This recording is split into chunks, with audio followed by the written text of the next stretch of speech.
ത്തിന് മഹത്വം, ഭൂമിയിൽ ദൈവപ്രസാദമുള്ള മനുഷ്യർക്ക് സമാധാനം. എല്ലാ പ്രിയമുള്ളവരെ, ഈ പ്രത്യേകമായിട്ടുള്ള അവസരത്തിൽ പ്രാർത്ഥനാ ധ്വനി എന്നുള്ള ഈ പ്രെയർ ഫേസ്ബുക്കിൽ ലൈവിൽ കയറി ദൈവത്തിൻ്റെ വചനം സംസാരിക്കുന്ന ഒത്തിരി സന്തോഷമുണ്ട്. കർത്താവിൻ്റെ ദാസൻ പാസ്റ്റർ ബെൻസൺ ഡാനിയൽ അഡ്മിനായിരിക്കുന്ന ഈ പ്രസ്ഥാനത്തിനായിട്ട്, ഈ പ്രാർത്ഥനാ പ്രസ്ഥാനത്തിനായിട്ട്, ഈ പ്രാർത്ഥനാ സഹായികളുടെ ഒരുമിച്ചുള്ള ഈ പ്രവർത്തനത്തിനായിട്ട് ഞാൻ കർത്താവിന് മഹത്വം ഈ അവസരത്തിൽ അർപ്പിക്കുകയാണ്. എൻ്റെ പ്രിയമുള്ളവരെ, കർത്താവിൻ്റെ ദാസൻ ബില്ലി ഗ്രഹാം മത്തായി സുവിശേഷം 24-25 അധ്യായങ്ങളും, മർക്കോസിൻ്റെ സുവിശേഷം 13 അധ്യായവും, ലൂക്കോസിൻ്റെ സുവിശേഷം 21 അധ്യായവും ചേർത്ത് പ്രസംഗിക്കുന്ന സന്ദർഭങ്ങളിൽ കർത്താവിൻ്റെ വരവിനെക്കുറിച്ചാണ് അങ്ങനെ സംസാരിക്കുന്ന അവസരത്തിൽ അദ്ദേഹത്തിൻ്റെ എഴുത്തുകളിലും അത് കാണുവാൻ തക്കൊണ്ടുമടിയായിത്തീരുന്നുണ്ട്. അദ്ദേഹത്തിൻ്റെ പ്രഭാഷണങ്ങളിലും എഴുത്തുകളിലും ഈ ഭാഗം ആസ്പദമാക്കി അദ്ദേഹം 5 വചനചിന്തകൾ പറയുന്ന ഒരു പതിവുണ്ടായിരുന്നു.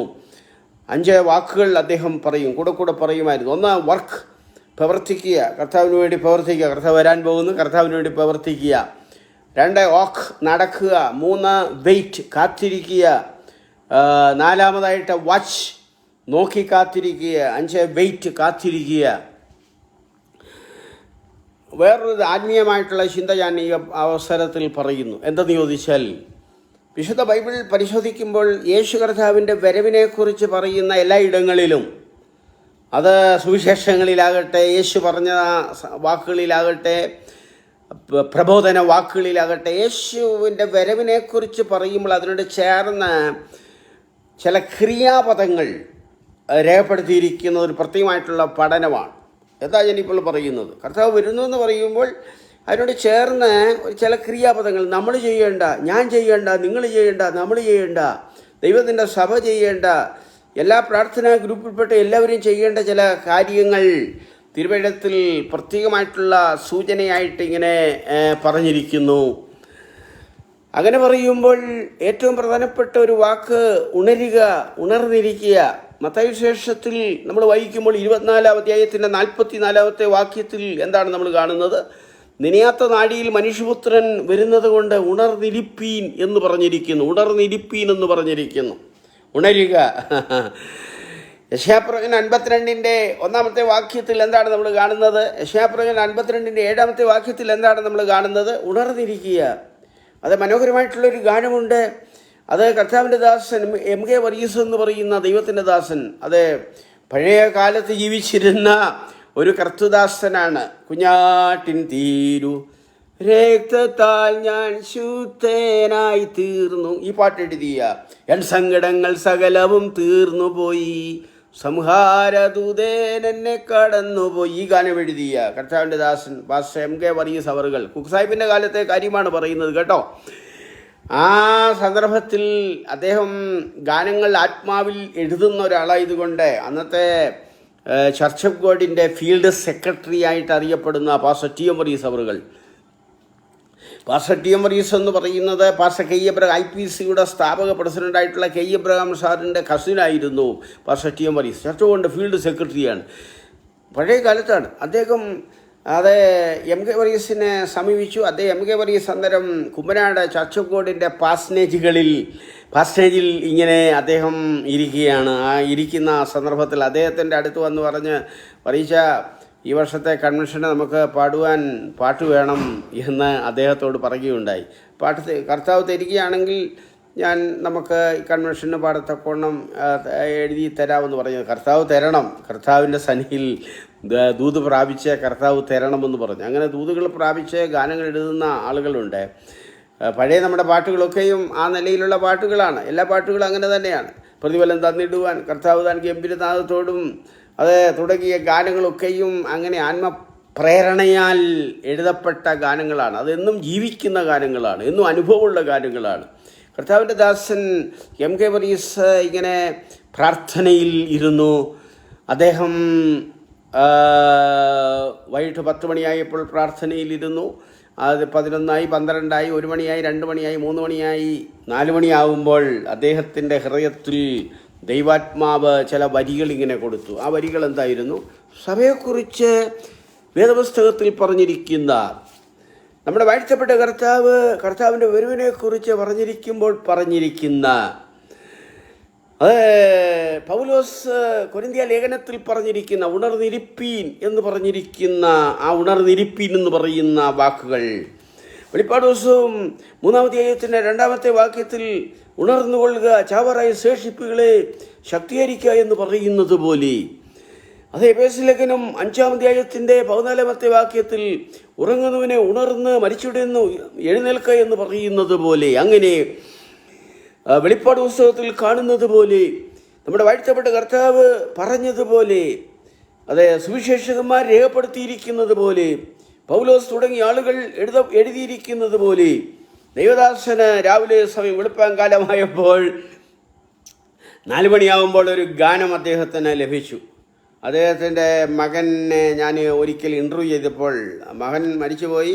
അദ്ദേഹത്തിൻ്റെ മകൻ ചർച്ചകൊണ്ട് ഒരു സീനിയർ പാസ്റ്ററായിരുന്നു.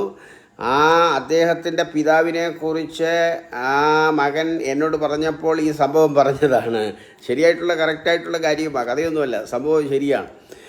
വെളുപ്പിനെ 4 മണിയായപ്പോൾ ദൈവാത്മാവ് അദ്ദേഹത്തെ ഉത്തേജിപ്പിച്ചു. അദ്ദേഹത്തിന് ഒരു ഗാനം ദൈവം കൊടുത്തു. ഏതാ? മത്തായി ശേഷം 24-ാം അധ്യായത്തിൽ 44-ാമത്തെ വാക്യത്തിൽ കാണുന്നത് പോലെ, ലൂക്കോസിൻ്റെ സുവിശേഷം 21:36 വായിക്കുന്നത് പോലെ, മർക്കോസിൻ്റെ സുവിശേഷം 13-ാം അധ്യായത്തിൽ 37-ാമത്തെ വാക്യത്തിൽ കാണുന്നത് പോലെ, 1 കൊരിന്ത്യർ 16-ന്റെ വാക്യത്തിൽ കാണുന്നത് പോലെ, എഫേസ്യ ലേഖനം 5-14 കാണുന്നത് പോലെ, വെളിപ്പാട് ദിവസം 3-ാം അധ്യായത്തിൻ്റെ 2-ാമത്തെ വാക്യത്തിൽ കാണുന്നത് പോലെ, അദ്ദേഹത്തിന് ദൈവം ഒരു ഗാനം കൊടുക്കുകയാണ്. ആ ഗാനം അദ്ദേഹം ഇങ്ങനെ എഴുതി. എൻ്റെ പ്രിയമുള്ളവരെ, ആ വർഷത്തെ കൺവെൻഷന് പാടി, IPC കൺവെൻഷന് പാടി, ചർച്ച കൊണ്ട് കൺവെൻഷന് പാടി, സിലോൺ പെന്തിക്കോസിൻ്റെ കൺവെൻഷന് പാടി, പ്രസിദ്ധമായിട്ടുള്ള മാരാമൺ കൺവെൻഷന് ആ വർഷം ആ ഗാനം പാടി. എന്തായിരുന്നു ആ ഗാനം? സിയോനേ നീ ഉണർന്നെഴുന്നേൽക്കുക, ശാലേ രാജനീത വരുവാറായി. സിയോനേ നീ ഉണർന്നെഴുന്നേൽക്കുക, ശാലേ രാജനീത വരുവാറായി. ശീലഗുണമുള്ള സ്നേഹസ്വരൂപൻ ആകാശമേഘത്തിൽ എഴുന്നള്ളി വരുമേ. സിയോനേ നീ ഉണർന്നെഴുന്നേൽക്കുക, ശാലേ രാജനീത വരുവാറായി. സിയോനേ നീ, നിങ്ങളായിരിക്കുന്ന സ്ഥലത്ത് ഈ പാട്ടിൻ്റെ കൂടെ ഒന്ന് മൂളിക്കോ. സിയോനേ നീ ഉണർന്നെഴുന്നേൽക്കുക, ശാലേ രാജനീത വരുവാറായി. തിരുസഭയെ നിൻ ദീപങ്ങളൊന്നുമേ സൂര്യപ്രഭ പോൽ വിളങ്ങിടട്ടെ. മഹിമയിൻ തേജസ്സിൽ എഴുന്നള്ളി വരുമ്പോൾ ഉടലോട് പ്രിയനെ എതിരേൽപ്പാൻ പോകാം. സിയോനേ നീ ഉണർന്നെഴുന്നേൽക്കുക, ശാലേ രാജനീത വരുവാറായി. സിയോനേ നീ ഉണർന്നെഴുന്നേൽക്കുക, ശാലേ രാജനീത വരുവാറായി. എൻ്റെ പ്രിയമുള്ളവരെ, എന്താണ് വചനത്തിൻ്റെ ആകെ സത്ത? എന്താണ് അത്? നമ്മുടെ പ്രതീക്ഷ എന്താണ്? നമ്മുടെ പ്രത്യാശ എന്താണ്? നമ്മുടെ വിശ്വാസം എന്താണ്? അങ്ങനെ പറയട്ടെ, നമ്മുടെ പ്രത്യാശ എന്താണ്? നമ്മുടെ വിശ്വാസം എന്താണ്? നമ്മുടെ പ്രതീക്ഷ എന്താണ്? നമ്മുടെ വാഴ്ത്തപ്പെട്ട കർത്താവ് വരുമെന്ന് പറഞ്ഞ ആ വാക്കുകളാണ്. കർത്താവിൻ്റെ വരവ് അത് സമീപമായിക്കൊണ്ടിരിക്കുന്ന ഈ സന്ദർഭത്തിൽ, കർത്താവിൻ്റെ വരവെന്ന് പറയുമ്പോൾ ചില ആളുകൾ ഇങ്ങനെ ചോദിക്കാറുണ്ട്, എപ്പോഴാണ് വരുന്നതെന്ന് ഇങ്ങനെ ചോദിക്കാറുണ്ട്. ഞാൻ കറക്റ്റായിട്ടുള്ള ടൈം പറയാം. യേശു എപ്പോഴാണ് വരുന്നതെന്നുള്ള കറക്റ്റായിട്ടുള്ള പറയാൻ പോവുകയാണ്. തക്ക സമയത്ത് കർത്താവ് പ്രത്യക്ഷത നിർവഹിക്കും. കർത്താവ് എപ്പോൾ വരുമെന്ന് ചോദിച്ചാൽ കറക്റ്റായിട്ടുള്ള സമയം പറയാം. തക്ക സമയത്ത് വരുന്ന ദൈവത്തിൻ്റെ കൃപ. കർത്താവായ യേശുക്രിസ്തു ഇങ്ങനെ ചില ദിവസങ്ങളിൽ വരുമെന്ന് കാത്തിരുന്ന ചില സംഭവങ്ങൾ സഭാചരിത്രത്തിൻ്റെ താളുകളിലൂടെ ഞാൻ പോയപ്പോൾ, അതേ വിദ്വാൻകുട്ടി എന്ന് പറയുന്ന ആ ദൈവദാസൻ യേശു കർത്താവ് ഇങ്ങനെ വരുമെന്ന് പറഞ്ഞ് കാത്തിരുന്ന 18-ാമത്തെ നൂറ്റാണ്ടിൽ കേരളത്തിൽ നടന്ന സംഭവം കേട്ടോ. കേരളത്തിൽ നടന്ന സംഭവമാണ്. അങ്ങനെ കാത്തിരുന്ന ഒരവസരമുണ്ടായിരുന്നു. അദ്ദേഹം ലോകമഹായുദ്ധങ്ങളെയെല്ലാം കൂട്ടി ഇസ്രയേലിൻ്റെ യഥാസ്ഥാനങ്ങളൊക്കെ കണക്ക് കൂട്ടി നല്ലൊരു ദൈവദാസനായിരുന്നു. അദ്ദേഹം കണക്കുകൾ ഇങ്ങനെ കൂട്ടി 5.5 വർഷത്തിനകം കർത്താവ് വരുമെന്ന് ഇങ്ങനെ അദ്ദേഹം കാത്തിരുന്ന സംഭവമുണ്ട്. കന്നേറ്റി എന്ന് പറഞ്ഞ സ്ഥലത്ത് ചരിത്രപ്രസിദ്ധമായ സംഭവമാണ്. അദ്ദേഹം എഴുതിയ പാട്ടുകളൊക്കെ വളരെ പ്രസിദ്ധമാണ്. ഇന്നും മാരാമൺ കൺവെൻഷന് പാടുന്ന പാട്ട് അവസാനം മാരാമൺ കൺവെൻഷൻ അവസാനിക്കുന്ന അവസരത്തിൽ 10,000-കണക്കിന് ആളുകൾ അതേ ആ ഗായകസംഘം എഴുന്നേറ്റ് പാടുന്നത് വിദ്വാൻ കുട്ടിയച്ഛൻ്റെ പാട്ട് പാടിക്കൊണ്ടാണ് അവസാനിപ്പിക്കുന്നത്. സ്തുതിപ്പിൻ സ്തുതിപ്പിൻ യേശുദേവനെ, ഹല്ലേലൂയ പാടി സ്തുതിപ്പിൻ സ്തുതിപ്പിൻ യേശുദേവനെ, കരുണ നിറഞ്ഞ കണ്ണുള്ളോനവൻ, തഞ്ജനത്തിൻ കരച്ചിൽ കരളലിഞ്ഞു കേൾക്കും കാതുള്ളോ. അദ്ദേഹത്തിന് നല്ലൊരു ദൈവദാസനാണെങ്കിൽ അദ്ദേഹത്തിനൊരു തെറ്റുപറ്റി. അദ്ദേഹം ഒരു ഡേറ്റ് ഇങ്ങനെ നിശ്ചയിച്ചു. അത് ഇങ്ങനെ പറഞ്ഞു, കണക്കുകൾ കൂട്ടി ഇങ്ങനെ പറഞ്ഞു. അതിനുശേഷമായിട്ട് അദ്ദേഹം കാൻറ്റർബറി ആർച്ച് ബിഷപ്പിന് ടെലിഗ്രാം ചെയ്തു. ഇംഗ്ലണ്ടിൻ്റെ രാജാവിന് സന്ദേശം അയച്ചു. അങ്ങനെ വേണ്ടപ്പെട്ട ആളുകൾക്കൊക്കെ, ഈ ഉന്നതരായിട്ടുള്ള ആളുകൾക്കെല്ലാം അദ്ദേഹം ഇങ്ങനെ ഈ ഡേറ്റ് പറഞ്ഞുകൊണ്ട് കർത്താവ് അന്ന് വരുമെന്ന് പറഞ്ഞുകൊണ്ട് ഇങ്ങനെ കാത്തിരുന്നു. പക്ഷെ നമുക്കെല്ലാവർക്കും സംഭവിച്ചറിയാം, കാത്തിരുന്നത്തെ തക്ക സമയത്ത് കർത്താവ് വന്നില്ല. ആ പറഞ്ഞ സമയത്ത് വന്നില്ല. അപ്പോൾ അദ്ദേഹം എഴുതുന്ന പാട്ടാണ് താമസമെന്തഹോ വരുവതിനു താമസമെന്തഹോ. എൻ്റെ പ്രിയമുള്ളവരെ, കർത്താവിൻ്റെ വരവ് സംബന്ധിച്ച് അങ്ങനെ ഒട്ടനവധി വിശ്വാസങ്ങൾ വെച്ച് പുലർത്തി അത് കാത്തിരുന്നിട്ട് പരാജയപ്പെട്ട ആളുകളുണ്ട്. എന്നാൽ ഇവിടെയുള്ള ഒരു ആത്മീയ ചിന്ത എന്തെന്ന് ചോദിച്ചാൽ, നമ്മൾ കാത്തിരിക്കുക, നമ്മൾ പ്രതീക്ഷിച്ചിരിക്കുക. അത് കർത്താവ് വരും, തക്ക സമയത്ത് വരും, തക്ക സമയത്തിൻ്റെ പ്രത്യക്ഷത വരുത്തുമെന്ന് പറയുന്ന സമയത്ത് യേശു കർത്താവ് വരിക തന്നെ ചെയ്യും. കർത്താവ്, ഞാനിങ്ങനെ ചിന്തിക്കായിരുന്നു, കർത്താവ് വന്നില്ലെങ്കിൽ എന്ന് പറയുന്നൊരു ചിന്ത. ഒരു ദൈവശാസ്ത്രജ്ഞൻ പറഞ്ഞു, കർത്താവ് വരുന്നില്ലെങ്കിൽ എന്ത് സംഭവിക്കും? ലോകത്തിലെ ഏറ്റവും വലിയ കള്ളം പറഞ്ഞ ആള്, ലോകത്തിലെ ഏറ്റവും വലിയ ചതിയനായി കള്ളം പറഞ്ഞ ആളായിട്ട്, അസത്യം പറഞ്ഞ ഒരാളായിട്ട് യേശു കർത്താവ് തീരും. എൻ്റെ പ്രിയമുള്ളവരെ, കർത്താവ് ഒരു കള്ളം പറഞ്ഞിട്ടുണ്ടെന്ന് പറഞ്ഞാൽ അത് അങ്ങനെ പറയുന്ന ഒരാളിനെ നേരെ ചൊവ്വനെ ഈ ലോകം വിടത്തില്ല. എല്ലാവർക്കും അറിവുള്ള സംഗതിയാണ്. കർത്താവ് കള്ളം പറയുകയില്ല, കർത്താവ് ഉള്ളത് മാത്രമേ പറയുകയുള്ളൂ. കർത്താവ് എന്താണ് പറയുന്നത്? അത് യോഹന്നാൻ്റെ സുവിശേഷം 14-1-2 വാക്യങ്ങൾ, ഞാൻ നിങ്ങൾക്ക് സ്ഥലം ഒരുക്കുവാൻ പോകുന്നു, ഞാൻ പോയി ഒരുക്കിയാൽ ഞാൻ ഇരിക്കുന്ന സ്ഥലത്ത് നിങ്ങൾ ഇരുത്തേണ്ടതിന് പിന്നെയും വന്ന് നിങ്ങളെ എൻ്റെ അടുത്തൽ ചേർത്തുകൊള്ളും എന്നാണ് പറഞ്ഞിരിക്കുന്നത്. എൻ്റെ പ്രിയമുള്ളവരെ, ഇന്നത്തെ ആത്മീകമായിട്ടുള്ള ഈ പ്രാർത്ഥന ധ്വനി എന്ന് പറയുന്ന ഈ മഹത്തായിട്ടുള്ള ഈ പ്രാർത്ഥന ഗ്രൂപ്പിൽ നമ്മൾ കേൾക്കുന്നത് എന്താണ്? നമ്മൾ കേൾക്കുന്ന സന്ദേശം കർത്താവിൻ്റെ വരവിനോട് ചേർത്ത് പറഞ്ഞിരിക്കുന്ന ചില ക്രിയാപദങ്ങൾ. ആ ഭാഗത്തേക്ക് ഞാൻ പോകുമ്പോൾ, അതിനെക്കുറിച്ച് പഠിക്കുമ്പോൾ ആദ്യമായിട്ട് എനിക്ക് പറയാൻ ദൈവാത്മാവ് എനിക്ക് പ്രേരണ നൽകിത്തരുന്നത് ഈ തെസ്സലോനിക്ക ലേഖനത്തിൽ പറഞ്ഞിരിക്കുന്ന ചില വാക്കുകളാണ്. എല്ലാവരും ശ്രദ്ധിക്കണമേ. 1 തെസ്സലോനിക്കർ ലേഖനം, 2 തെസ്സലോനിക്കർ കർത്താവിൻ്റെ വരവിനെക്കുറിച്ച് പറഞ്ഞിരിക്കുകയാണ്. കർത്താവിൻ്റെ വരവിനെക്കുറിച്ച് മാത്രം പറഞ്ഞിരിക്കുന്ന ചില പുസ്തകങ്ങളുണ്ട്, ചില അധ്യായങ്ങളുണ്ട്, അങ്ങനെയൊക്കെ ഉള്ള കാര്യങ്ങളുണ്ട്. അതെല്ലാം ഇതിനോടൊക്കെ നമ്മൾ പഠിച്ചിട്ടുണ്ട്. കർത്താവ് യേശു ക്രിസ്തുവിനെ കുറിച്ച് പറഞ്ഞ് അവസാനിപ്പിച്ചിരിക്കുകയാണ് 1 തെസ്സലോനിക്കർ 1, 2, 3, 4, 5. അതൊരു പഠനമായിട്ട് ഞാൻ ഇപ്പോൾ സന്ദർഭത്തിൽ പറയുകയാണ്. 1, 2, 3, 4, 5 അധ്യായങ്ങൾ, എല്ലാ അധ്യായങ്ങളും അവസാനിക്കുന്ന യേശുവിൻ്റെ പ്രത്യക്ഷതയെക്കുറിച്ച് പറഞ്ഞുകൊണ്ടാണ്.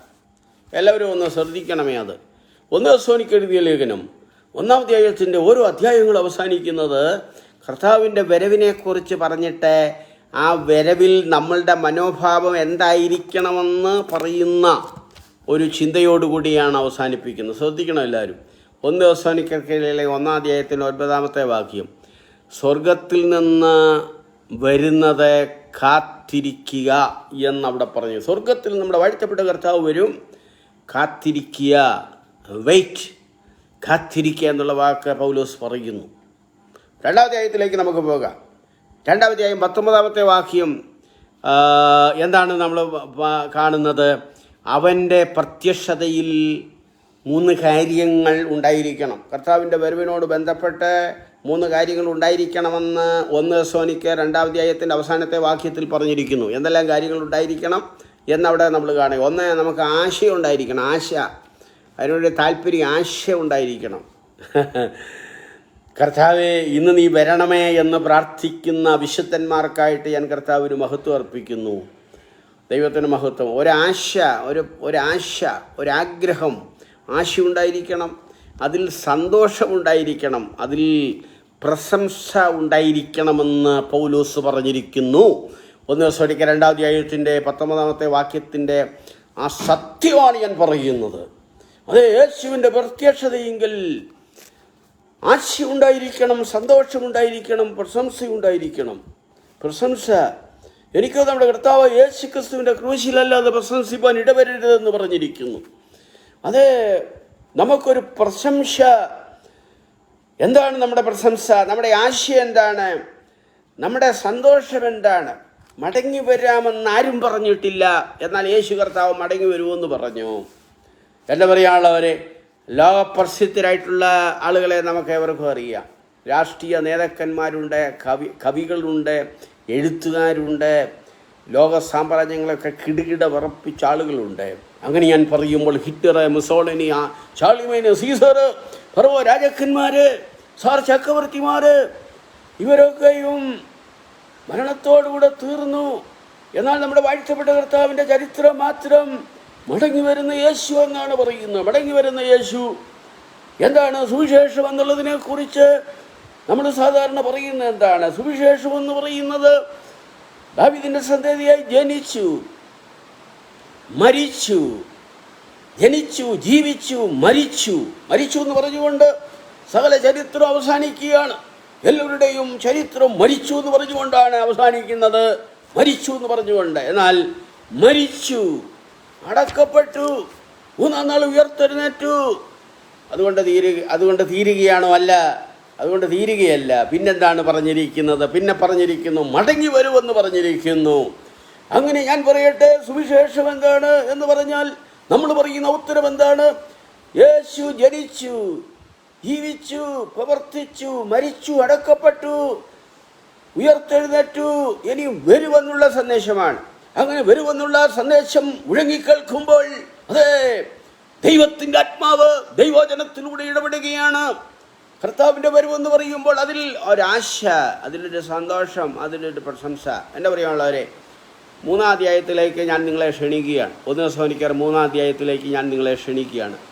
അവിടെ 3-ാം അധ്യായത്തിൻ്റെ 19-ാമത്തെ വാക്യത്തിൽ ഇങ്ങനെ നമ്മൾ കാണുന്നു: കർത്താവ് യേശു അവൻ്റെ സകല വിശുദ്ധന്മാരുമായി വരുന്ന പ്രത്യക്ഷതയിൽ നമ്മുടെ ദൈവം പിതാവുമായവൻ്റെ മുൻപാകെ വിശുദ്ധീകരണത്തിൽ അനന്യരായി വെളിപ്പെടവണ്ണം കാക്കപ്പെടുമാറാകട്ടെ. എല്ലാവരും ശ്രദ്ധിക്കണം. യേശുവിൻ്റെ വരവ് നടക്കുമ്പോൾ അതിനോട് ബന്ധപ്പെട്ട് പറഞ്ഞിരിക്കുന്ന 2 വാക്കുകൾ. ഒന്ന്, വിശുദ്ധീകരണത്തിൽ ഇരിക്കണം. വിശുദ്ധീകരണം, അതെ, അനന്യരായി ഇരിക്കണം. വിശുദ്ധീകരണം. കർത്താവിൻ്റെ വചനത്തിൽ വെളിപ്പാട് പുസ്തകത്തിൽ ഒരു സന്ദേശമുണ്ട്. ഒരു നിലയിൽ പറഞ്ഞാൽ വെളിപ്പാട് പുസ്തകത്തിൽ അവസാനത്തെ സന്ദേശം ഏതാ? ലോകത്തോടുള്ള സന്ദേശമെല്ലാം അവസാനിച്ചു. വെളിപ്പാട് പുസ്തകം 22-ാം അധ്യായത്തിൻ്റെ മാത്രം കാര്യമായി പറയുന്നു. ലോകത്തോടുള്ള സന്ദേശമെല്ലാം അവസാനിച്ചു. ലോകത്തോട് സന്ദേശമുണ്ടായി, ലോകത്തോടുള്ള സന്ദേശമെല്ലാം അവസാനിപ്പിച്ചു. അവസാനം ദൈവമക്കളോടുള്ള സന്ദേശമാണ്. അഴുക്കുള്ളവനെ അഴുക്കാടട്ടെ, ഇനി അവനെ നോക്കിയിട്ട് കാര്യമൊന്നുമില്ല. ലോകത്തോടുള്ള സന്ദേശമെല്ലാം അവസാനിച്ചു. എന്നാൽ വിശുദ്ധന്മാരോടുള്ള ദൈവത്തിൻ്റെ സന്ദേശം വെളിപ്പാട് പുസ്തകത്തിൽ നമ്മൾ കാണുമ്പോൾ, വിശുദ്ധൻ തന്നെ വിശുദ്ധീകരിക്കട്ടെ, നീതിമാൻ അധികം നീതി ചെയ്യട്ടെ, അഴുക്കുള്ളവൻ അഴുക്കാടട്ടെ. കൂടുതൽ നീതീകരണത്തിലേക്ക്, വിശുദ്ധീകരണത്തിലേക്ക്, ദൈവത്തിൻ്റെ കൃപയിലേക്ക് വരുവാൻ ഇന്ന് ഈ സന്ദേശം കേൾക്കുന്ന പ്രിയപ്പെട്ടവരെ, ഇന്നലേക്കാൾ ഇന്ന്, ഇന്നത്തേക്കാൾ നാളെ, അങ്ങനെ പറയട്ടെ, ഇന്നലത്തേക്കാൾ ഇന്ന്, ഇന്നത്തേക്കാൾ നാളെ വിശുദ്ധീകരണത്തിലും അത് അനന്യരായി കാണത്തക്കവണ്ണം കാക്കപ്പെടുമാറാകട്ടെ എന്നുള്ള ദൈവത്തിൻ്റെ സന്ദേശത്തിനായിട്ട് ഞാൻ കർത്താവിന് മഹത്വം അർപ്പിക്കുന്നു. എന്താണ് പറഞ്ഞു വരുന്നത്? എന്താണ്? ദൈവവചനത്തിൻ്റെ ചിന്തകളിലൂടെ നമ്മൾ യാത്ര ചെയ്യുമ്പോൾ 1 തെസ്സലോനിക്കർ ലേഖനത്തിൽ ഓരോ അധ്യായം അവസാനിക്കുമ്പോൾ യേശു വരുന്നു പ്രത്യക്ഷ എന്ന് പറയുമ്പോൾ അതിനോട് ചേർത്ത് നമ്മൾ ചെയ്യേണ്ട, നാം ചെയ്യേണ്ട, നിങ്ങൾ ചെയ്യേണ്ട, നമ്മൾ ചെയ്യേണ്ട, ദൈവസഭ ചെയ്യേണ്ട, ദൈവമക്കൾ ചെയ്യേണ്ട, പ്രാർത്ഥനാ ഗ്രൂപ്പുകാർ ചെയ്യേണ്ട കാര്യങ്ങളാണ് പറഞ്ഞിരിക്കുന്നത്. 4-ാം അധ്യായത്തിൻ്റെ 19-ാമത്തെ വാക്യത്തിൽ ഇങ്ങനെ നമ്മൾ വായിക്കുന്നു, അത് അവൻ്റെ പ്രത്യക്ഷതയിൽ നാം ആശ്വാസം പ്രാപിക്കുന്നു. കർത്താവിൻ്റെ വരവിനോട് ബന്ധപ്പെട്ട ആശ്വാസം നമുക്ക് ലഭിക്കും. ഈ വചനങ്ങളെ കൊണ്ട് അന്യോന്യം ആശ്വസിച്ചുകൊള്ളുവീൻ. എല്ലാവർക്കും കാണാപ്പാഠം പഠിച്ചിരിക്കുന്ന ഒരു വചനമാണ് 1 Thessalonians 4-ാം അധ്യായത്തിൻ്റെ 13 വാക്യങ്ങൾ. 16 കർത്താവ് തന്റെ ഗംഭീരനാഥത്തോടും പ്രധാനദൂതൻ്റെ ശബ്ദത്തോടും ദൈവത്തിൻ്റെ കാലത്തോടും സ്വർഗ്ഗത്തിന് ഇറങ്ങി വരെയും ക്രിസ്തുവിൽ മരിച്ചവർ ഉയർത്തെഴുന്നേൽക്കും, പിന്നെ ജീവനോട് ശേഷിക്കുന്ന അവരോട് ഒരുമിച്ച് കർത്താവിന് എതിരേൽപ്പാൻ വേഗങ്ങൾ എടുക്കപ്പെടും എന്ന് പറഞ്ഞിട്ട് ഇങ്ങനെ നാം എപ്പോഴും കർത്താവിനോട് കൂടെ ഇരിക്കും. ഈ വചനങ്ങളെ കൊണ്ട് കർത്താവ് വരുന്നു എന്നുള്ള വാക്കിൽ ആ വചനങ്ങളെ കൊണ്ട് അന്യോന്യം ആശ്വസിപ്പിച്ചുകൊള്ളുകയും ഞാൻ ഈ സഭാചരിത്രത്തിനൊരു ഭാഗത്തൂടെ എൻ്റെ മനസ്സ് ഇങ്ങനെ പോവുകയാണ്. ആദിമസഭാ വിശ്വാസികൾ കാണുമ്പോൾ എന്താണ് അവർ അഭിവാദനങ്ങൾ ചെയ്യാറുള്ളത്? എന്തായിരുന്നു? റോമൻ സാമ്രാജ്യത്തിൽപ്പെട്ട ആളുകൾ കാണുമ്പോൾ പെക്സ് റോമന, റോമൻ സമാധാനം എന്നൊക്കെ പറയും. എന്നാൽ വിശുദ്ധന്മാരെ കാണുമ്പോൾ അവർ പറയുന്ന ചില വാക്കുകളുണ്ടായിരുന്നു. 1 Corinthians 16-ാം അധ്യായത്തിൻ്റെ 22-ാമത്തെ വാക്യമാണ് ഞാൻ ഈ പറയുന്നത്. വിശുദ്ധന്മാരെ പിരിയുമ്പോൾ കാണുമ്പോൾ മാറാനാഥ, നമ്മുടെ കർത്താവ് വരുന്നു എന്ന് പറയുന്ന ഒരു വചനങ്ങൾ ഉണ്ടായിരുന്നു. വളരെ പ്രതിസന്ധിയുടെ ഘട്ടത്തിലാണ് ആദിമസഭ ഇങ്ങനെ മുൻപോട്ട് പോയിക്കൊണ്ടിരുന്നത്. അന്ന് ഗുഹകളിലും അങ്ങനെയുള്ള സ്ഥലങ്ങളിലൊക്കെയാണ് ആരാധനയൊക്കെ നടന്നുകൊണ്ടിരുന്നത്. ആരാധന സ്ഥലത്തേക്ക് ഒരു മാർക്ക് ഉണ്ടായിരിക്കും, ഒരു ഫിഷിൻ്റെ ഒരു പടം, ഒരു മാർക്ക് ഇങ്ങനെ ഉണ്ടായിരുന്നെന്നാണ് പറയുന്നത്. അതിങ്ങനെ ആരോ മാർക്ക് കൊടുത്തിരിക്കും ഏതെങ്കിലും സ്ഥലങ്ങളിൽ. അവർക്കൊരു കോട, രഹസ്യമായിട്ടുള്ളൊരു കോട, വിശുദ്ധന്മാർക്കൊരു കൊടുത്തിരിക്കുന്ന ഒരു കോട, ഒരു മത്സ്യത്തിൻ്റെ പടം വരച്ചിട്ട് ഒരു ആരോ മാർക്ക് കൊടുക്കും ചെറുതായിട്ട്. അപ്പോൾ വിശുദ്ധന്മാർക്കറിയാം ഇവിടെ എവിടെയെങ്കിലും പ്രാർത്ഥനാ ഗ്രൂപ്പുകളുണ്ട്, ദൈവത്തിൻ്റെ സഭ കൂടുന്ന ഒരു സ്ഥലമുണ്ട്. അവരങ്ങനെ യാത്ര ചെയ്ത് അവിടെ ചെല്ലുമ്പോൾ രഹസ്യ സ്ഥലത്ത് അവരെ കൂടി അങ്ങനെ കർത്താവിനെ ആരാധിക്കുമ്പോൾ അവർ കൂടുന്ന അവസരത്തിൽ അവർ തമ്മിൽ കാണുമ്പോൾ പറയുന്ന കാര്യം എന്താണ്? മാറാനാഥ, നമ്മുടെ കർത്താവ് വരുന്നു, മാറാനാഥ, നമ്മുടെ കർത്താവ് വരുന്നു എന്നുള്ള വാക്കുകൾ അവർ പറയുന്ന പതിവുണ്ടായിരുന്നു. എന്താണിപ്പോൾ ഞാൻ പറഞ്ഞു വരുന്നതിൻ്റെ സാരമെന്തെന്ന് ചോദിച്ചാൽ, കർത്താവ് വരുന്നു എന്നുള്ള ആ വാക്ക് കേൾക്കുമ്പോൾ ആശ്വാസം നമുക്ക് പകരുകയാണ്, പ്രത്യാശ നമുക്കുണ്ടാകുകയാണ്, വിശ്വാസം നമുക്കുണ്ടാകുകയാണ്. ആശ്രയം യേശുവിൽ നമ്മൾ വയ്ക്കുമ്പോൾ, മടങ്ങി വരുന്ന യേശുവിൽ ആശ്രയം നമ്മൾ വയ്ക്കുമ്പോൾ, ആശ്രയം യേശുവിൽ എന്നതിനാൽ ഭാഗ്യവാൻ ഞാൻ ആശ്വാസമെന്നിൽ താൻ തന്നതിനാൽ ഭാഗ്യവാൻ ഞാൻ ഇത്ര സൗഭാഗ്യം ഇഷിരിയിൽ ഇല്ല മറ്റെങ്ങും നിശ്ചയമായി തീരാത്ത സന്തോഷം ക്രിസ്തുവിലുണ്ടെന്നായി തോരാത്ത കണ്ണീരേ മണ്ണിലുള്ളൂ തീരാത്ത സന്തോഷം ക്രിസ്തുവിലുണ്ടെന്നായി തോരാത്ത കണ്ണീരേ മണ്ണിലുള്ളൂ ആശ്രയം യേശുവിൽ എന്നതിനാൽ ഭാഗ്യവാൻ ഞാൻ. എൻ്റെ പ്രിയമുള്ളവരെ, കർത്താവ് വരുന്നെന്നുള്ള ശബ്ദം കേൾക്കുമ്പോൾ അതിലൂടെ നമുക്ക് പകരുന്നത് അതേ ആശ്വാസമാണ്. യഥാർത്ഥമായിട്ടുള്ളൊരു വിശുദ്ധൻ യേശുവെ അങ്ങ് വരണമേ എന്ന് ഇങ്ങനെ കൂടെ പ്രാർത്ഥിക്കും. യാതൊരു സംശയമില്ല, യേശുവെ വരണമേ എന്ന് പ്രാർത്ഥിക്കും. അങ്ങനെ പ്രാർത്ഥിക്കുമ്പോൾ യേശുവിൻ്റെ കൂടെ ആയിരിക്കുമെന്നുള്ള ഉത്തമമായിട്ടുള്ള വിശ്വാസമുള്ള വിശുദ്ധന്മാർക്കായിട്ട് ഞാൻ ദൈവത്തിന് സ്തോത്രം. താങ്കൾ വിശ്വാസിയാണ്, നമ്മളെല്ലാവരും വിശ്വാസിയാണ്.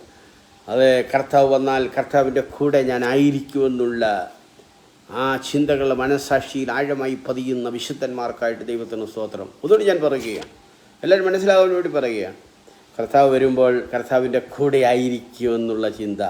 ദൈവത്തിന് സ്തോത്രം. ഹല്ലേലൂയ. കർത്താവേ, അങ്ങ് വരുമ്പോൾ അങ്ങയുടെ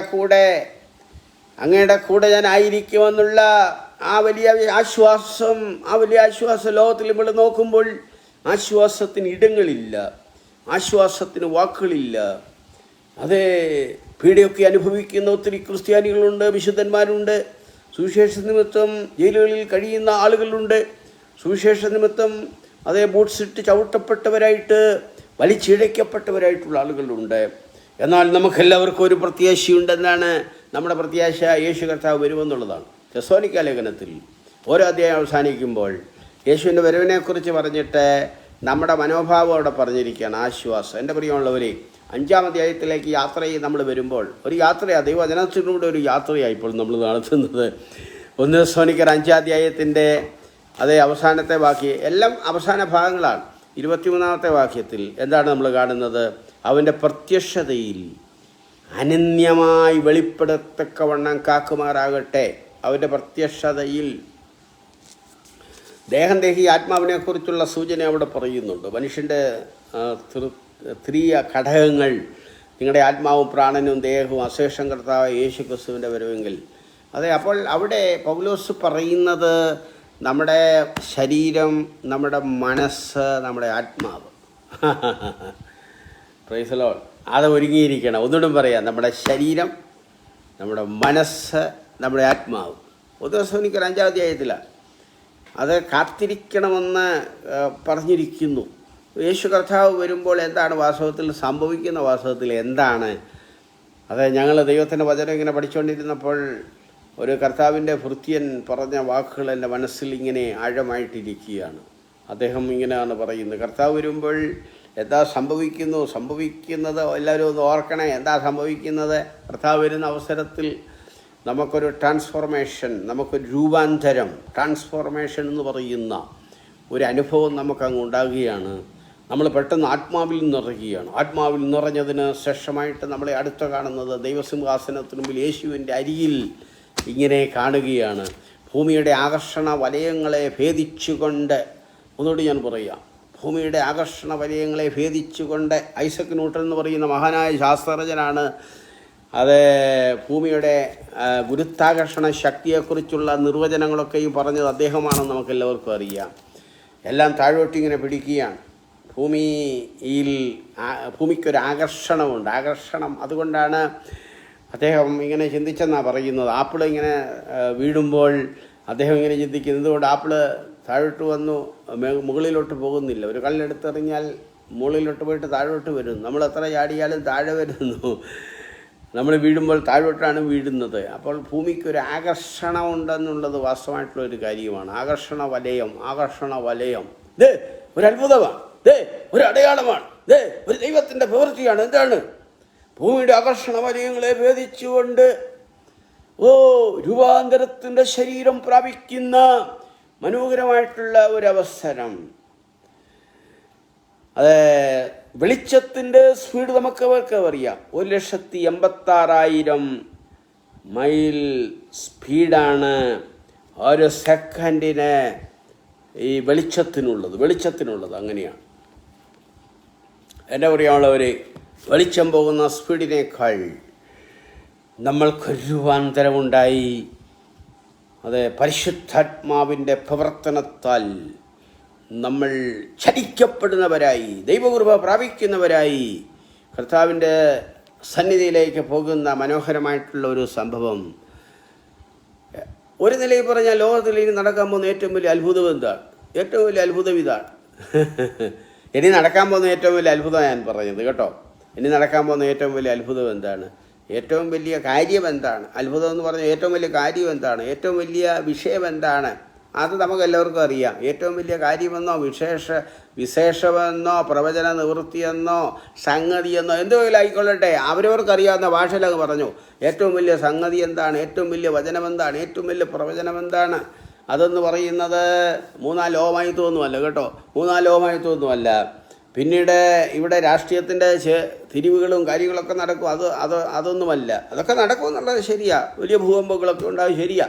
അങ്ങനെയുള്ള കാര്യങ്ങളൊക്കെ നടക്കുമെന്നുള്ളത് വാസ്തവമായിട്ടുള്ളൊരു കാര്യമാണ്. എന്നാൽ ഇനി നടക്കാൻ പോകുന്ന ഏറ്റവും വലിയ സംഭവം എന്ന് പറയുന്നത് എന്തെന്ന് ചോദിച്ചാൽ ബൈബിൾ പറയുന്നു, വേദപുസ്തകം പറയുന്നു, ദൈവത്തിൻ്റെ സഭ പറയുന്നു, ഞാനും നിങ്ങളും പറയുന്നു, ഞാനും നിങ്ങളും ഹൃദയത്തിൽ താലോലിക്കുന്ന, ഒന്നുകൂടെ പറയട്ടെ, ഞാനും നിങ്ങളും നമ്മൾ ഹൃദയത്തിൽ താലോലിക്കുന്നൊരു വിഷയം. അതെന്താണ്? നമ്മുടെ വാഴ്ത്തപ്പെട്ട കർത്താവ് വരുമെന്നുള്ള ആ പ്രത്യാശ. അവിടെ പറഞ്ഞിരിക്കുന്നു, അവൻ്റെ പ്രത്യക്ഷതയിൽ അനന്യമായി വെളിപ്പെടവണ്ണം കാക്കപ്പെടുമാറാകട്ടെ എന്ന് ദൈവത്തിൻ്റെ വചനത്തിൽ പറഞ്ഞിരിക്കുന്നു. എൻ്റെ പ്രിയമുള്ളവരെ, ഈ സന്ദേശത്തിൻ്റെ ആദ്യം പറഞ്ഞ വാക്കുകളിലേക്ക് ഞാൻ ഇങ്ങനെ മടങ്ങി വരികയാണ്. അതെന്തെന്ന് ചോദിച്ചാൽ, കർത്താവിൻ്റെ ദാസൻ ഡോക്ടർ ബില്ലി ഗ്രഹാം പറഞ്ഞ വാക്കുകൾ 5 വാക്കുകൾ ശ്രദ്ധേയമായിട്ടുള്ള വാക്കുകളാണ്. അദ്ദേഹത്തിൻ്റെ എഴുത്തുകളിലും അതുണ്ടായിരുന്നു. വർക്ക്, അതുകൊണ്ട് പ്രവർത്തിക്കുക. ഓക്ക്, നടക്കുക. വെയിറ്റ്, കാത്തിരിക്കുക. വാച്ച്, നോക്കി കാത്തിരിക്കുക. അത് വെയ്ക്ക്, ഉണരുക.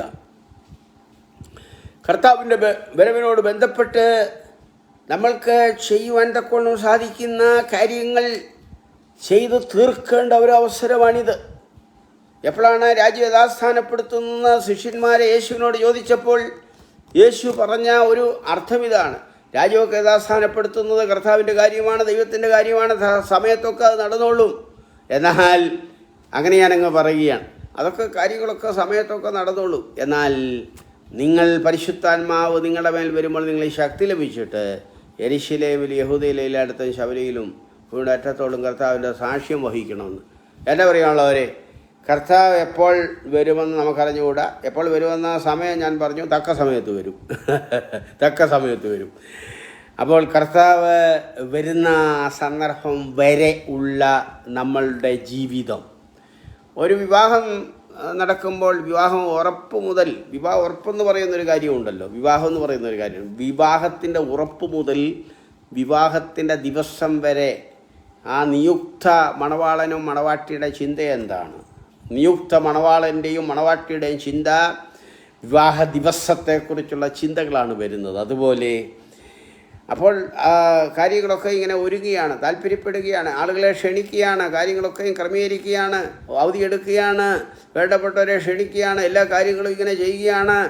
അത് ലൈവിനുള്ള ക്രമീകരണങ്ങൾ ചെയ്യുകയാണ് എന്ന് വേണ്ട, A to Z കാര്യങ്ങളൊക്കെ ചെയ്യുകയാണ്. എന്താ, ഒരു വിവാഹം നടക്കാൻ പോകുന്നു. അതുപോലെ കർത്താവ് വരുന്നതിന് തൊട്ട് മുൻപുള്ള സമയങ്ങൾ എന്താണ് വാസ്തവത്തിൽ നമ്മൾ ചെയ്യേണ്ടത്? എന്താണ് അത്? പൗലോസ് പറഞ്ഞിരിക്കുന്നു, കർത്താവിൻ്റെ സാക്ഷ്യം വഹിക്കണമെന്ന് യേശു കർത്താവ് പറഞ്ഞ ആ കാര്യം എടുത്ത് ലൂക്കോസ് സുവിശേഷൻ എഴുതിയിരിക്കുമ്പോൾ കർത്താവിൻ്റെ സാക്ഷ്യം വഹിക്കുക എന്നുള്ളതാണ്. നമ്മുടെ കൊച്ചു ജീവിതം കൊണ്ട്, ഈ കൊച്ചു സമയം കൊണ്ട്, ഇനിയുള്ള ചെറിയ അല്പസമയം കൊണ്ട് അങ്ങനെ പറയട്ടെ, അല്പസമയം കൊണ്ട് എപ്പോഴും 2 കാര്യങ്ങൾക്ക് നമുക്ക് നിശ്ചയമില്ല. അതായത് നമുക്ക് ഒന്നും നേരത്തെ പറയാൻ സാധിക്കും. 2 കാര്യങ്ങൾ എല്ലാവർക്കും അറിയാം. ഒന്ന്, നമ്മളെപ്പോൾ ലോകത്തിൽ നിന്ന് മാറ്റപ്പെടുമെന്ന് അറിഞ്ഞുകൂടാ, മരണം എപ്പോൾ സംഭവിക്കുമെന്ന് അറിഞ്ഞുകൂടാ, അപ്പോൾ തന്നെ കർത്താവ് എപ്പോൾ വരുമെന്നും നമുക്ക് അറിഞ്ഞുകൂടാ. 2 കാര്യങ്ങൾ നമുക്ക് അറിഞ്ഞുകൂടാ. എപ്പോൾ നമ്മൾ മരണപ്പെടുമെന്ന് നമുക്ക് അറിഞ്ഞുകൂടാ, കർത്താവ് എപ്പോൾ വരുമെന്ന് നമുക്ക് അറിഞ്ഞുകൂടാ. എന്നാൽ ഈ 2 കാര്യങ്ങൾക്ക് വേണ്ടി നമ്മളെപ്പോഴും ഒരുക്കമുള്ളവരായിരിക്കണമെന്നാണ് ദൈവത്തിൻ്റെ വചനം പറയുന്നത്. ഏത് സമയത്തും ലോകത്തിൽ നിന്നൊരു വിടവാങ്ങൽ ഉണ്ടായാൽ അങ്ങനെ പോകത്തക്കവണ്ണമുള്ള ഒരു മനോഭാവം, അതുകൊണ്ട് ആരോടും കടപ്പെട്ടിരിക്കാതെ പറഞ്ഞു തീർക്കേണ്ട കാര്യങ്ങൾ പറഞ്ഞു തീർത്ത്, ക്ഷമിക്കേണ്ട കാര്യങ്ങൾ ക്ഷമിച്ച്, സഹിക്കേണ്ട കാര്യങ്ങൾ സഹിച്ച്, നിരപ്രാപിക്കേണ്ട കാര്യങ്ങൾ നിരപ്രാപിച്ച് വളരെ സജ്ജമായിട്ട് ഇരിക്കേണ്ട അവസരങ്ങളാണ് ഇത് എന്ന് കർത്താവിൻ്റെ നാമത്തിൽ ഞാൻ നിങ്ങളോട് പറയുമ്പോൾ, ഇനിയുമുള്ള കൊച്ചു സമയം, ഒന്നിൽ നമ്മുടെ മരണത്തോട് ബന്ധപ്പെട്ട് ചിന്തിക്കുക, ഇനിയുള്ള മരണം വരെയുള്ള കൊച്ചു സമയം എത്രയാണെന്ന് അറിഞ്ഞുകൂടാ, കൊച്ചു സമയം. അല്ലെ, കർത്താവിൻ്റെ വരവിനോട് ബന്ധപ്പെട്ടുള്ള ആ സമയം നമ്മൾ എന്താണ് ചെയ്യേണ്ടത്? ദൈവത്തിൻ്റെ സന്നിധിയിൽ ഭക്തരായി, വിശുദ്ധരായി, നിർമ്മലരായി, വിശുദ്ധരായി, സാക്ഷ്യം വഹിക്കുന്നവരായി കർത്താവിൻ്റെ സന്നിധിയിൽ നിൽക്കുവാനാണ് ദൈവത്തിൻ്റെ വചനത്തിൻ്റെ പ്രബോധനം. അങ്ങനെയാണ്. എൻ്റെ പ്രിയമുള്ളവരെ, സിറ്റി സ്റ്റഡ് എന്ന് പറയുന്ന ദൈവദാസനെക്കുറിച്ച് നമുക്കെല്ലാവർക്കും അറിയാം. ക്രിക്കറ്റ് കളിക്കളത്തിൽ നിന്ന് സുവിശേഷ ഫീൽഡിലേക്ക് പോയ മഹാനായ ദൈവത്തിൻ്റെ ഭൃത്യൻ. അദ്ദേഹത്തിന് ഇംഗ്ലണ്ടിൽ അദ്ദേഹത്തിൻ്റെ പിതാവ് നൽകിക്കൊടുത്ത വലിയ സ്വത്തുക്കളൊക്കെ ഉണ്ടായിരുന്ന, വലിയ വലിയ കെട്ടിടങ്ങളൊക്കെ ഉണ്ടായിരുന്ന എല്ലാവർക്കും അറിവുള്ള കാര്യമാണ്. ലക്ഷക്കണക്കിന് ഡോളറുകൾ അദ്ദേഹത്തിനൊക്കെ ഉണ്ടായിരുന്നു എന്നുള്ളതും പരമാർത്ഥമായിട്ടുള്ളൊരു കാര്യമാണ്. എന്നാൽ എന്താണ് അദ്ദേഹം ഏറ്റവും അവസാനമായിട്ട് ചെയ്തൊരു കാര്യം? മിഷണറിമാരെ ചിന്തിപ്പിച്ചൊരു കാര്യമാണ്. കർത്താവിൻ്റെ ദാസൻ എന്ത് ചെയ്യുന്നറിയാമോ? അദ്ദേഹം ആഫ്രിക്കയിലൊരു കൂടിലിൻ്റെ മുമ്പിൽ ഇങ്ങനെ ഇരിക്കുന്ന സന്ദർഭത്തിൽ അദ്ദേഹം ഇങ്ങനെ ഇരിക്കുമ്പോൾ അദ്ദേഹം ബൈബിൾ ഇങ്ങനെ വായിച്ചുകൊണ്ടിരിക്കുകയാണ്. അപ്പോൾ അദ്ദേഹത്തിൻ്റെ കൂട്ടുകാരൻ വന്ന് ചോദിച്ചു, ബൈബിൾ വായിക്കുന്നു, എന്താണ് നിങ്ങൾക്ക് ലഭിക്കാൻ പോകുന്ന നിത്യതയെക്കുറിച്ചുള്ള കാര്യങ്ങളെക്കുറിച്ച് നോക്കുകയാണോ എന്ന് ചോദിച്ചപ്പോൾ അദ്ദേഹം ഇങ്ങനെ പറഞ്ഞു, എനിക്ക് നിത്യതയിൽ ചെല്ലുമ്പോൾ കിട്ടേണ്ട എല്ലാ കാര്യങ്ങളും കിട്ടും. അപ്പോൾ ഞാൻ നോക്കുന്നത് എൻ്റെ കൊച്ചു ജീവിതം കൊണ്ട്, ഞാൻ നിങ്ങളോട് പറയുന്നു, നമ്മുടെ മരണത്തിന് മുൻപുള്ള കൊച്ചു ജീവിതം, കർത്താവിൻ്റെ വരവിന് മുമ്പുള്ള കൊച്ചു ജീവിതം കൊണ്ട് എനിക്ക് യേശുവിന് വേണ്ടി എന്തെങ്കിലും ചെയ്യാൻ സാധിക്കുമോ? അതാണ് ഞാൻ നോക്കുന്നത് എന്ന് മഹാനായ C.T. സ്റ്റഡ് എന്ന് പറയുന്ന ആ ദൈവദാസൻ പറഞ്ഞു എന്നുള്ളത് വാസ്തവമായിട്ടുള്ളൊരു കാര്യമാണ്. നമ്മുടെ കൊച്ചു ജീവിതം കൊണ്ട് അത് എന്താണ് നമ്മൾ ചെയ്യേണ്ടത്? ഒരുങ്ങിയിരിക്കുക, കാത്തിരിക്കുക. അതേ പത്രോസ് അപ്പോസ്തലൻ പറയുമ്പോൾ നമ്മുടെ പൗരത്വം സ്വർഗത്തിലാണ്. നമ്മുടെ കർത്താവായ യേശു ക്രിസ്തു വരുമെന്ന് നമ്മൾ കാത്തിരിക്കുന്നു എന്ന് പറയുന്നത് പോലെ കാത്തിരുന്ന് ദൈവത്തിൻ്റെ സന്നിധിയിൽ ആയിരിക്കാനുള്ള ദൈവകൃപ എല്ലാവർക്കും നൽകി തരട്ടെ എന്നാണ് എൻ്റെ പ്രാർത്ഥന. എൻ്റെ പ്രിയമുള്ളവരെ, ഈ പ്രാർത്ഥനാ ധ്വനി എന്ന് പറയുന്ന ഈ ഗ്രൂപ്പിലൂടെ അനേകം ആളുകൾക്ക് വേണ്ടി പ്രാർത്ഥിക്കുന്നുണ്ട്. ഇപ്പോൾ നമ്മൾ 2 വിഷയങ്ങൾക്ക് വേണ്ടി പ്രാർത്ഥിച്ച് ഇതിൻ്റെ അവസാനത്തിലേക്ക് നമ്മൾ വരികയാണ്.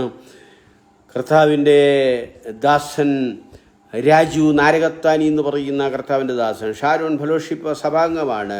കോട്ടയം മെഡിക്കൽ കോളേജിൽ അഡ്മിറ്റായിരിക്കുന്നു. അദ്ദേഹത്തിൻ്റെ സൗഖ്യത്തിനായിട്ട് എല്ലാവരും പ്രാർത്ഥിച്ചു തുടങ്ങാം.